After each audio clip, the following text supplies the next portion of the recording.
Semangat pagi buat semua trainee MDP MIL.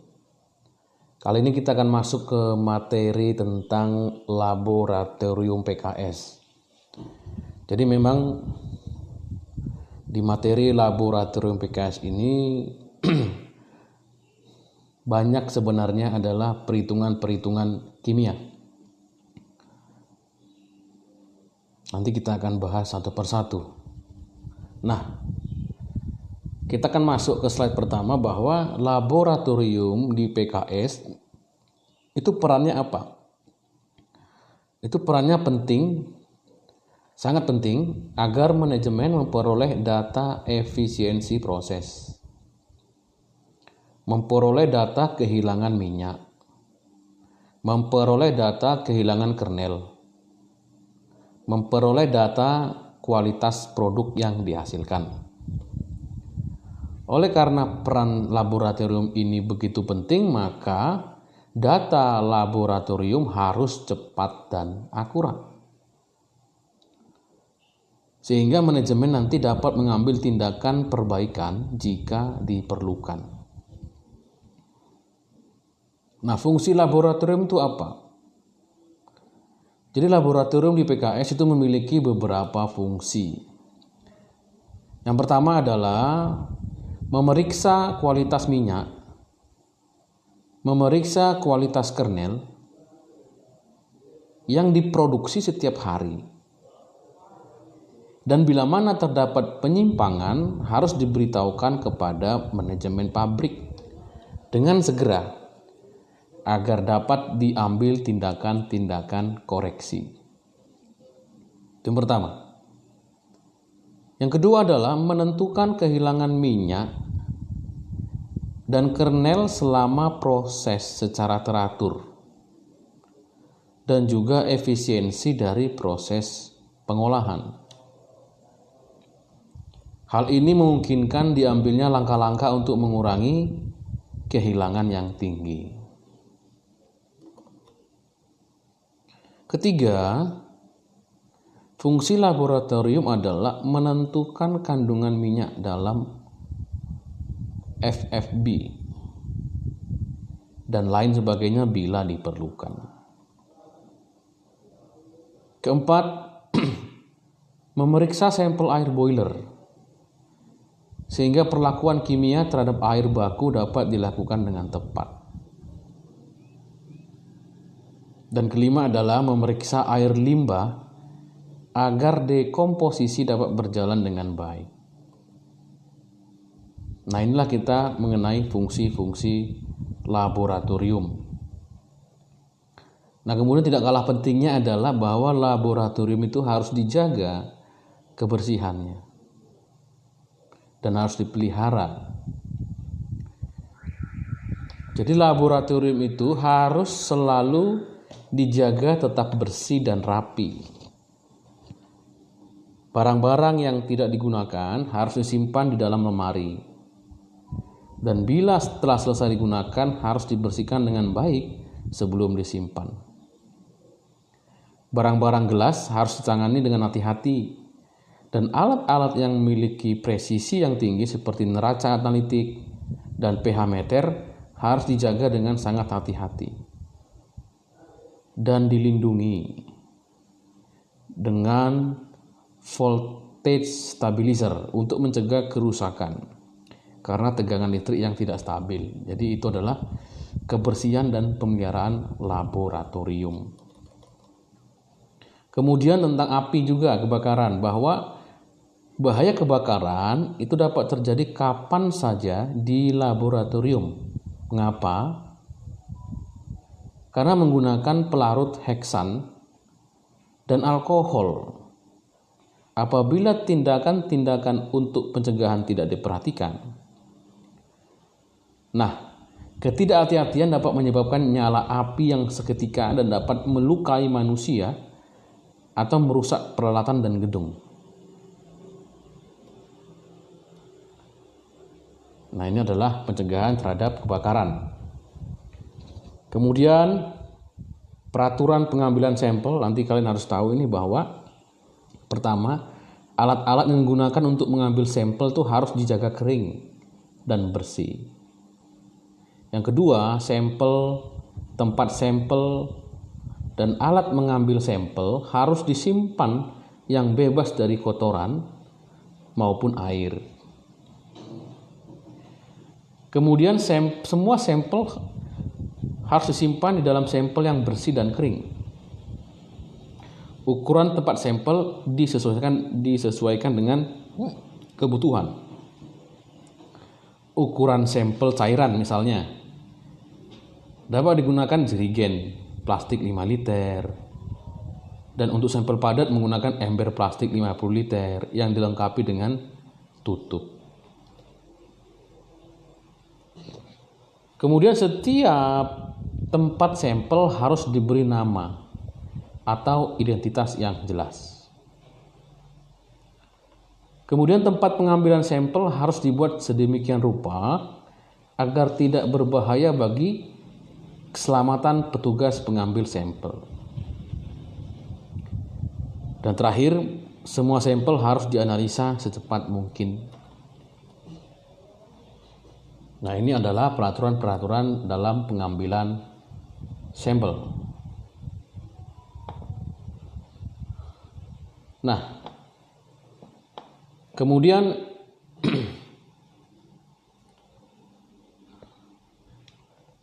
kita berbicara berikutnya adalah sampel-sampel apa saja sih yang diambil, di mana tempat pengambilan sampelnya, apa saja analisa yang dilakukan, dan tujuannya apa. Nah, itu bapak-bapak trainee itu harus tahu. Ya, contoh nama sampel sterilizer kondensat. Di mana diambil sampelnya? Diambil sampelnya di tiap individual sterilizer dari keran pipa outlet blowdown. Kapan dan jumlahnya berapa? Nah, saat blowdown itu diambil 200 ml. Apa saja analisa yang dilakukan? Nah, yang rutin itu adalah persen air, minyak, dan NOS. Kemudian yang non rutin untuk sterilizer kondensat adalah FFA, PV, dan FE dalam minyak. Untuk apa diambil sampel dari sterilizer kondensat? Tujuannya adalah mengetahui jumlah minyak yang hilang di sterilizer. Kemudian memonitor efisiensi sterilizer. Kemudian memonitor FFB ripeness. Nah, itu sampel pertama. Sampel yang kedua adalah mass passing to digester atau MPD. Di mana tempat pengambilan sampelnya? Di bawah tracer. Kapan? Setiap 2 jam. Berapa banyak? 1 kilo. Apa yang dianalisa? Mesokap dianalisa, normal parthenocarpy dan abnormal parthenocarpy, calyx, dirt, nut, kernel, dan minyak. Tujuannya apa? Untuk monitoring kualitas FFB. Yang ketiga, sampel empty fluid bunch (EFB). Di mana diambil sampelnya? Di EFB conveyor setelah tracer kedua. Kapan? Setiap 2 jam. Berapa banyak? 1 tandan. Apa yang dianalisa? Persen air, minyak, dan NOS. Tujuannya apa? Untuk mengetahui kehilangan minyak. Dan kernel di EFB. Sampel yang berikutnya, USB unstrip bunch.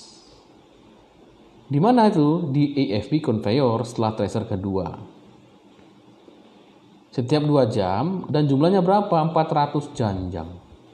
Apa yang dianalisa? Persen unstrip bunch dan minyak dalam unstrip bunch. Jadi kita mengetahui kehilangan minyak dan kernel di USB. Kemudian sampel berikutnya adalah press cake, di mana diambil sampel X individual screw press. Setiap 2 jam jumlahnya berapa? 1 kilo. Apa yang dianalisa? Persen air, persen minyak, persen NOS. Apa itu tujuannya? Mengetahui efisiensi screw press. Yang kelima. Kemudian sampel berikutnya adalah crude oil. Di mana? Di crude oil tank setelah vibrating screen. Setiap berapa? Setiap 2 jam jumlahnya 200 ml. Tujuannya apa? Untuk mengetahui komposisi dari crude oil dan kondisi dari screen. Nah, ya. Kemudian nama sampel berikutnya ada clarifier underflow. Tempat pengambilan sampelnya di mana? Di kran pipa dari clarifier ke slot tank. Setiap 2 jam dan jumlahnya 200 ml. Analisa yang dilakukan apa? Persen air, persen minyak, NOS. Tujuannya apa? Untuk mengetahui efisiensi clarifier. Berikutnya adalah sampel slot sebelum dan sesudah slot centrifuge. Di mana tempat dan pengambilan sampelnya? Di kran pipa feeding dan X-slot centrifuge. Frekuensinya setiap 2 jam dan 200 mili. Tujuannya apa? Untuk mengetahui efisiensi centrifuge dan minyak yang hilang. Kemudian sampel berikutnya adalah slot sebelum dan sesudah dekanter, kalau ada dekanter, dan dekanter solid. Tempatnya di mana? Slot sebelum dan sesudah dekanter dari kran pipa feeding dan X dekanter. Untuk yang dekanter solid, X individual dekanter sebelum solid conveyor. Tujuannya apa? Mengetahui efisiensi dari dekanter dan minyak yang hilang di slot. Kemudian mengetahui minyak yang hilang di solid. Kemudian sampel berikutnya adalah CPO sebelum dan sesudah purifier. Di mana? Pada kran pipa feeding dan X purifier. Setiap 2 jam dan jumlahnya 200 mili. Apa yang dianalisa? Persen air, minyak, dan NOS. Tujuannya apa? Mengetahui efisiensi purifier dalam memisahkan air dan kotoran.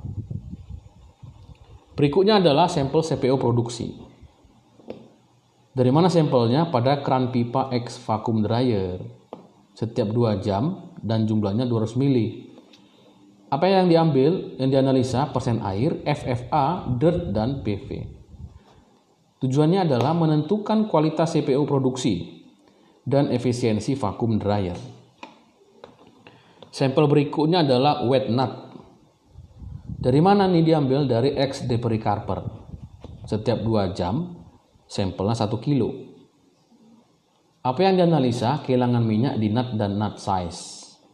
Tujuannya adalah menentukan kehilangan minyak di wet nut dan nut size. Berikutnya adalah sampel cracks, ya, crack mixture. Di mana itu? Di X nut cracker ripple mill. Setiap 2 jam jumlahnya 1 kilo. Apa yang dianalisa? Persen nut utuh dan pecah, kernel utuh dan pecah, dan sel. Tujuannya adalah menentukan efisiensi dari cracker atau ripple mill. Sampel berikutnya adalah pneumatic blower atau LTDS 1. Tempatnya adalah diambil dari X pneumatic blower. Setiap 2 jam 1 kilo. Persen kernel yang dianalisa persen kernel, dan tujuannya adalah menentukan kehilangan kernel. Kemudian berikutnya nama sampel adalah wet cell. Di mana diambil sampel wet cell? Di X hydrocyclone atau clay bed.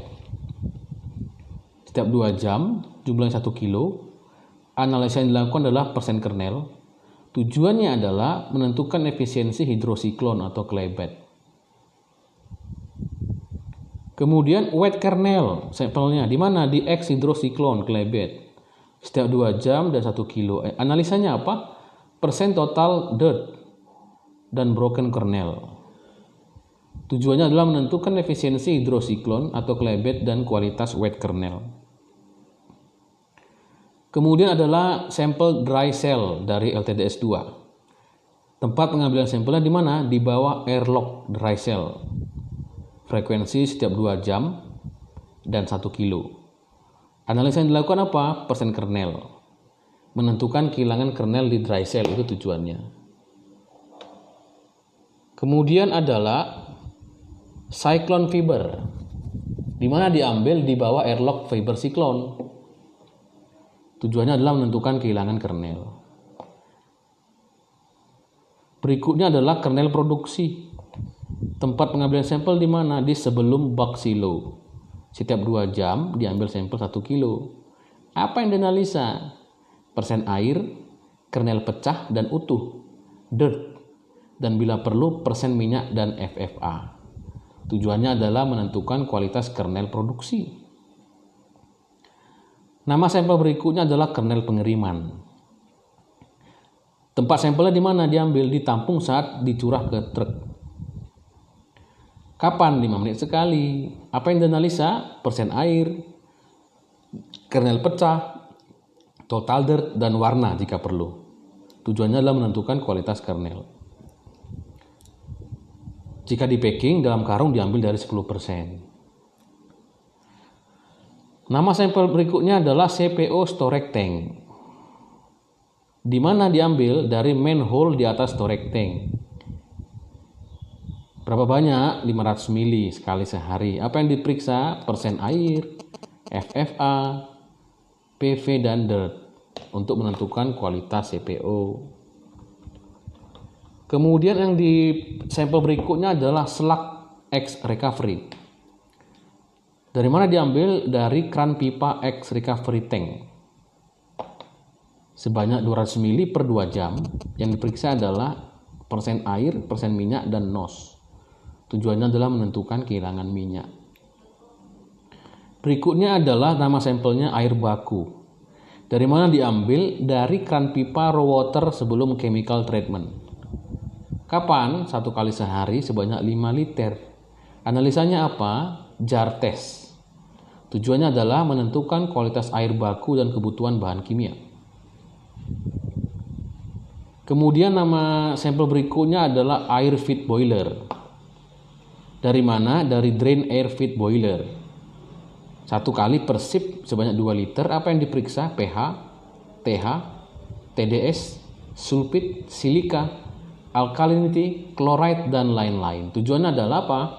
Menentukan efektivitas perlakuan kimia terhadap air boiler. Nah, itu adalah nama-nama sampel yang harus diperiksa di laboratorium. Dan tempat-tempatnya sudah saya jelaskan.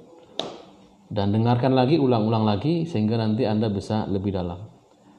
Sesi pertama ini cukup sekian, silakan diulang-ulang, didengarkan. Nanti kita akan masuk ke sesi berikutnya. Terima kasih.